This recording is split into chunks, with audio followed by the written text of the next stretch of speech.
తాకట్లో ఉన్న మీ బంగారాన్ని విడిపించి ఆ రోజు ఆన్లైన్ రేటుకి కొంటాం. Sharma gold company.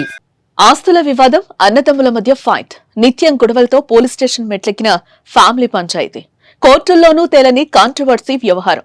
ఇలా నిత్యం ఫ్యామిలీ వివాదాలతో మీడియాలో ఫోకస్ అవుతున్న మంచువారి కుటుంబ వివాదం మరోసారి భగ్గుమంది. ఈసారి కార్లు ఎత్తుకెళ్లారంటూ మంచు మనోజ్ పోలీసులకు ఫిర్యాదు చేయడంతో వారి వివాదం హీట్ పెంచుతోంది.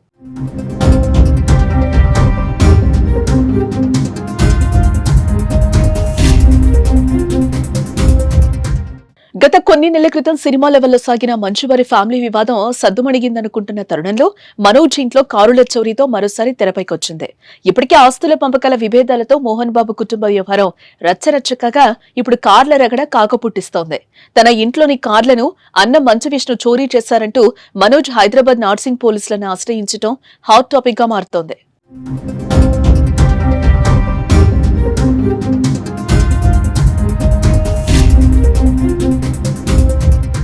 మరోపక్క తాను ఇంట్లో లేనప్పుడు కారుతో పాటు కాస్ట్లీ వస్తువులను విష్ణు ఎత్తుకెళ్లారని నార్సింగ్ పోలీసులకు ఇచ్చిన ఫిర్యాదులో మంచు మనోజ్ పేర్కొన్నారు. జల్పల్లిలోని ఇంటిలోకి 150 మంది వ్యక్తులు చొరబడి విలువైన వస్తువులను తీసుకెళ్లారని చెప్పుకొచ్చారు. తన ఇంట్లోని కార్లన్నీ విష్ణు ఆఫీసులో ఉన్నాయంటూ వాటికి సంబంధించిన ఆధారాలను పోలీసులకు అప్పగించారు. కొంతమంది గోడలు దూకి ఇంట్లోకి ప్రవేశించారని ఫిర్యాదులో తెలిపారు. దాంతో పాటు ఇంట్లోని కొన్ని వస్తువులను కూడా ధ్వంసం చేశారని ఆవేదన వ్యక్తం చేశారు. ఆయన తన కూతురు బర్త్డే వేడుకల కోసం రాజస్థాన్ కు వెళ్లగా విష్ణు ఇంట్లోకి ప్రవేశించి రచ్చ చేశారని మంచు మనోజ్ పోలీసుల ముందు వాపోయారు. తమ ఇంట్లో జరుగుతున్న పరిణామాలపై తండ్రి మోహన్ బాబుతో మాట్లాడేందుకు ప్రయత్నిస్తున్నా అందుబాటులోకి రావటం లేదన్నారు. ఈ నేపథ్యంలోనే మంచు విష్ణుపై చర్యలు తీసుకోవాలని, తనకు న్యాయం చేయాలని మంచు మనోజ్ నార్సింగ్ పోలీసులకు ఫిర్యాదు చేశాడు.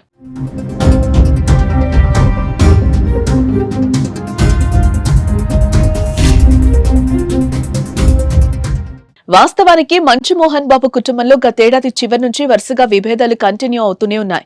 ఇప్పటికే మోహన్ బాబు విష్ణుపై మంచు మనోజ్ పలుమార్లు పోలీసులకు ఫిర్యాదులు చేశారు. మంచు ఫ్యామిలీలోని ఆస్తుల వివాదం పీక్ స్టేజ్ కు చేరడంతో పోలీసులు సైతం సీరియస్ అయ్యారు. న్యూసెన్స్ లు క్రియేట్ చేయొద్దని 2 వర్గాలకు వార్నింగ్లు కూడా ఇచ్చారు. అందరూ కూర్చొని ఇంటి సమస్యలు పరిష్కరించుకోవాలని మోహన్ బాబు ఫ్యామిలీకి స్పష్టం చేశారు.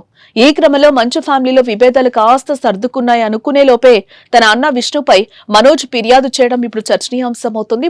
మనోజ్ ఫిర్యాదుతో మంచు ఫ్యామిలీలో మరోసారి వివాదాలు రచ్చడెప్పుతున్నాయి. అయితే మనోజ్ ఆరోపణలపై విష్ణు ఎలా రియాక్ట్ అవుతారో చూడాలి.